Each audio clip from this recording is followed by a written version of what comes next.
ಈಗ ವಿರೋಧ ಪಕ್ಷ ಇರುವುದೇ ನಮ್ಮ ಮೇಲೆ ಏನಾದ್ರು ದೂರುಗಳು ಹೇಳೋಕ್ಕೆ, ಅವ್ರಿಗೆ ಅವ್ರ ಕಾಲದಲ್ಲಿ ಏನೂ ಮಾಡಲಿಕ್ಕೆ ಆಗೋದಿಲ್ಲ ಅನ್ನುವಂಥದ್ದನ್ನು ಸಹಿಸಿ ಕಾಯ್ತಾಯಿಲ್ಲ.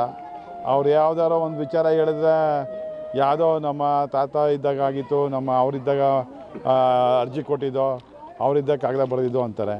ನಾವು ಇದಕ್ಕೆ ಉತ್ತರ ಅದು ಹೆಂಗೆ ಕೊಡ್ಬೇಕಪ್ಪ? ಒಬ್ಬ ಶಾಸಕನಾಗಿ ಜನ ಅವಕಾಶ ಮಾಡಿಕೊಟ್ರು ಇನ್ನೂ ಅರ್ಥ ಆಗೋದಿಲ್ಲ ಅಂದರೆ ಯೋಚನೆ ಮಾಡ್ಬೇಕಪ್ಪ ಜನರು. ಇವತ್ತು ಸುಮಾರು 4.25 ಕೋಟಿ ವೆಚ್ಚದಲ್ಲಿ ಗುರುಮಾರ್ ಕೆಸರಿಗೆರೆ ರಾಗಿ ಮುದ್ನಹಳ್ಳಿ ಗ್ರಾಮದಲ್ಲಿ ರಸ್ತೆ ಕೆಲಸಕ್ಕೆ ಅಭಿವೃದ್ಧಿಗೆ ಚಾಲನೆ ಕೊಟ್ಟಿದ್ವಿ. ಮೊನ್ನೆ ಇಲ್ಲಿ HODS ಕಾರ್ಯಕ್ರಮನೂ ಮಾಡಿದ್ವಿ. ಅಲ್ಲಿ ಮುಖ್ಯ ರಸ್ತೆ ಈಗೇನು ಮಾಡ್ತಾಯಿದ್ದೀವಿ ಅದನ್ನು ಸಹ SHDPಲಿ ಮಾಡ್ತಾಯಿದ್ದೀವಿ.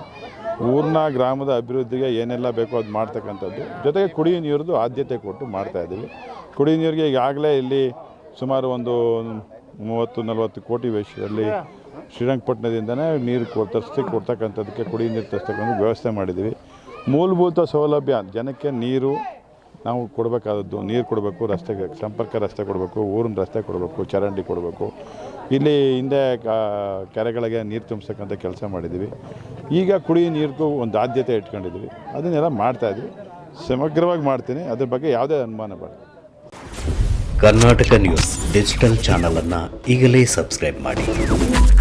ಧನ್ಯವಾದಗಳು.